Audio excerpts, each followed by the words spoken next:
വാഹനം കുറുകയിട്ട് KSRTC bus തടഞ്ഞ സംഭവത്തിൽ തിരുവനന്തപുരം മേയർ ആര്യ രാജേന്ദ്രൻ ഇന്ന് നിർണായകം ഏതു നൽകിയ ഹർജി തിരുവനന്തപുരം ഫസ്റ്റ് ക്ലാസ് മജിസ്ട്രേറ്റ് കോടതി ഇന്ന് പരിഗണിക്കും.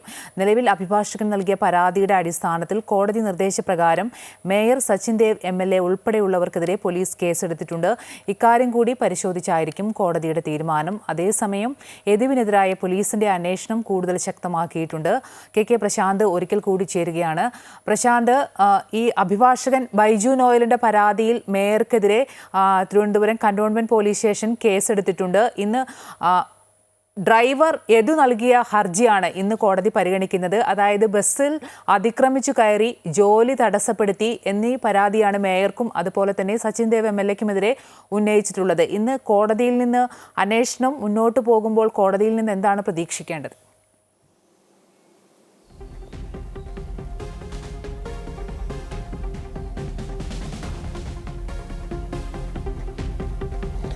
അഖില, ഈ കേസുമായി ബന്ധപ്പെട്ട നേരത്തെ തന്നെ ആദ്യം പരാതി നൽകിയ വ്യക്തി യദുവാണ്. പക്ഷേ ആ പരാതി കൃത്യമായി നടപടിയെടുക്കാൻ പോലീസ് തുടക്കത്തിൽ തന്നെ തയ്യാറായില്ല. അതായത് പോലീസ് ഈ സംഭവ സ്ഥലത്ത് എത്തുമ്പോൾ തന്നെ യദു പറഞ്ഞിരുന്നു ഈ വാഹനം കുറുകയിട്ട് തടസ്സപ്പെടുന്ന സാഹചര്യം ഉണ്ടാകുന്നു, യാത്രക്കാർക്ക് ബുദ്ധിമുട്ടുണ്ടാക്കി, തന്റെ ഔദ്യോഗിക കൃത്യനിർവഹണം തടസ്സപ്പെടുത്തി തുടങ്ങിയ ആരോപണങ്ങൾ തുടങ്ങിയ പരാതി യദു മുന്നോട്ട് വെച്ചിരുന്നു. പക്ഷേ ആ പരാതിയിന്മേൽ ഒരു നടപടിയും പോലീസിന്റെ ഭാഗത്ത് നിന്ന് ഉണ്ടായില്ല.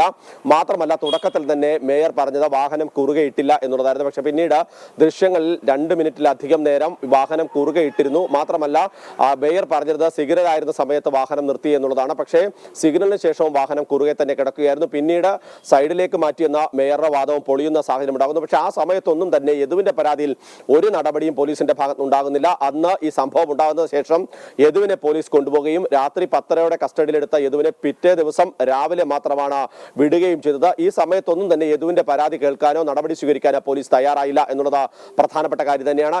ഇത് തുടർന്നാണ് യദു ബന്ധപ്പെട്ട അധികാരികൾക്ക് പരാതി നൽകുന്നതോടൊപ്പം തന്നെ കോടതിയെ സമീപിക്കുന്നു. കോടതി ഇക്കാര്യത്തിൽ നടപടിയെടുക്കാൻ നിൽക്കെയാണ് ഈ അഭിഭാഷകന്റെ സ്വകാര്യ ഹർജിയിൽ മേൽ കന്റോൺമെന്റ് പോലീസിന് നടപടിയെടുക്കാൻ നിർദ്ദേശം നൽകുന്നു. അതിന്റെ അടിസ്ഥാനത്തിൽ മേയർക്കും സച്ചിൻ ദേവ് MLA ഉൾപ്പെടെ 5 പേർക്കുമെതിരെ ഇപ്പോൾ കേസ് രജിസ്റ്റർ ചെയ്തിട്ടുണ്ട്. ജാമ്യം ലഭിക്കാവുന്ന വകുപ്പുകൾ പ്രകാരം തന്നെയാണ് കേസെടുത്തിട്ടുള്ളത്. നടുറോട്ടിൽ വാഹനം കുറുകെ നിർത്തി ഗതാഗത തടസ്സം ഉണ്ടാക്കി തുടങ്ങിയ വകുപ്പുകളാണ് പ്രധാനമായും ചുമത്തിയിരിക്കുന്നത്. പിഴ ശിക്ഷ ഉൾപ്പെടെയുള്ള ലഭിക്കുന്ന കുറ്റങ്ങളാണ് പ്രധാനമായും ചുമത്തിയിരിക്കുന്നത്.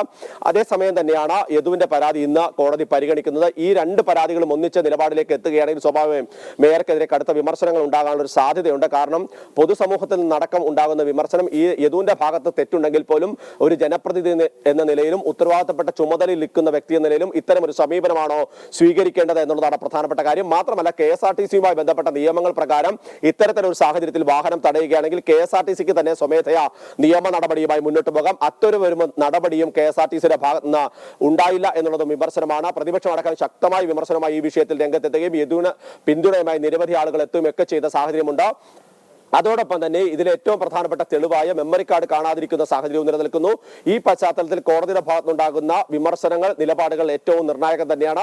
മറ്റൊരു പ്രധാനപ്പെട്ട കാര്യം ഈ വിഷയവുമായി ബന്ധപ്പെട്ട്, അതായത് കോടതിയിൽ നിന്ന് യദുവിന്റെ പരാതിയിൽ മേയർക്കെതിരെ നടപടി ഉണ്ടാകുമെന്നുള്ള സാധ്യത കണ്ടുകൊണ്ട് പോലീസ് അന്വേഷണം കുറെ കൂടി ശക്തമായിട്ടുണ്ട്. അതായത് യദുവിനെതിരായി ഇതിനു മുൻപ് നടന്നിട്ടുള്ള കാര്യങ്ങൾ, യദു ഇതിനു മുമ്പ് ഡ്രൈവർ ജോലി ചെയ്തിരുന്ന സമയത്തെ കാര്യങ്ങൾ, ഇതെല്ലാം തന്നെ പോലീസ് പരിശോധിക്കാൻ. ഇതിന്റെ അടിസ്ഥാനത്തിൽ കഴിഞ്ഞ ദിവസം യദു ഈ അപകടം ഉണ്ടാകുന്നതിന് മുമ്പ് മൊബൈൽ ഫോണിൽ ഉപയോഗിച്ചുകൊണ്ട് വാഹനം ഓടിക്കുന്ന ദൃശ്യങ്ങൾ, അതിന്റെ തെളിവുകൾ പോലീസ് ശേഖരിച്ചിരുന്നു. അതുമായി ബന്ധപ്പെട്ട നടപടികളും പോലീസിന്റെ ഭാഗത്ത് ഉണ്ടാകും. ഒപ്പം തന്നെ നടി റോഷ്നിയുടെ പരാതിയിലുള്ള നടപടിയും പോലീസിന്റെ ഭാഗത്തുണ്ട്. ഇങ്ങനെ യദുവിനെതിരായ നടപടി ഒരു വശത്തെ പോലീസ് ശക്തമാക്കാനുള്ള തീരുമാനം എടുത്തിട്ടുണ്ട്. ഏതായാലും രാഷ്ട്രീയ സമ്മർദ്ദം ഈ കേസിൽ ഉണ്ട് എന്നുള്ള ആരോപണങ്ങൾ കൂടുതൽ ശക്തി പകരുന്നതാണ്.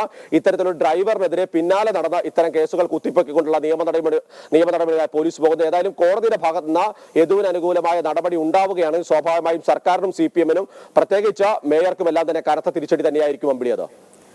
ശരി, KSRTC ബസ് തടഞ്ഞ സംഭവത്തിൽ തിരുവനന്തപുരം മേയർ ആര്യ രാജേന്ദ്രന് ഇന്ന് നിർണായകമാണ്. ഡ്രൈവർ യദു നൽകിയ ഹർജി ഇന്ന് തിരുവനന്തപുരം ഫസ്റ്റ് ക്ലാസ് മജിസ്ട്രേറ്റ് കോടതി പരിഗണിക്കും.